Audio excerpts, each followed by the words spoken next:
when you are riding your horse and you just have a thought in your mind and your horse can pick up on it without any leg or any whips or even a change of your seat. If they are just you and your horse, or in my case, me and my horse Tuki, when I can just think trot and he's trotting, or I can just think canter and he's cantering, I think that's the most special thing. I like to call it like being in the zone, when you're both just right there.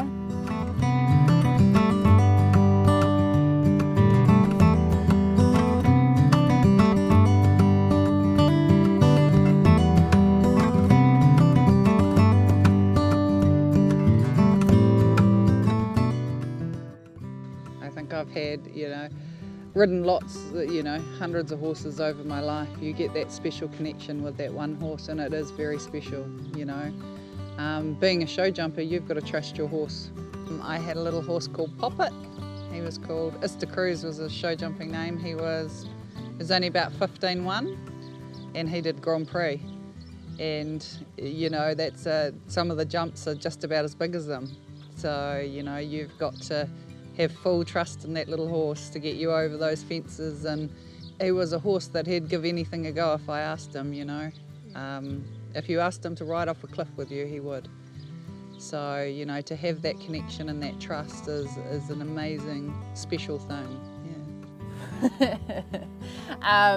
Once you've experienced it, it's very hard you want that with every horse that you've got. You want to tap into all their potential and see them properly, as opposed to just a work horse, so to speak. You want to be friends with them, you want to have certain friendships with certain horses, and yeah, because they've got heaps to tell us when we start listening properly.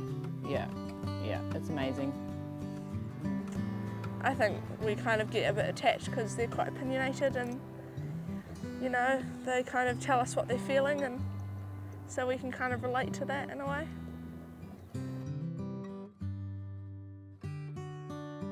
My angel child Malu, when I was breaking him in as a 2-year-old, he put me in hospital about 4 times, and I got about 3 concussions, and that really shook my confidence. Every time I went to get on him, I was terrified. He was even more so, because I'm meant to be the one that's, the strong one in the friendship at that point, because he was only young.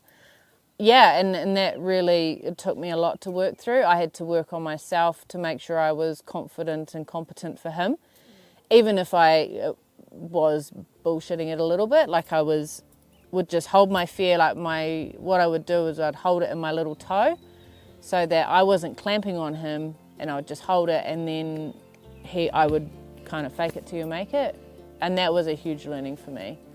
Yeah, we got there, but that was probably my shakiest that I've been, because my husband wanted me to just give up horses, because he was just like, nah, too dangerous, this is just stupid. But it's important for me to have them in my life, and I wouldn't be doing anything else, so we kind of pushed through and carried on. Yeah. Always appreciate how far you've come. I'm nowhere close to where I thought I was going to be now, but if I look back, 3 years ago, I'm way further than I was,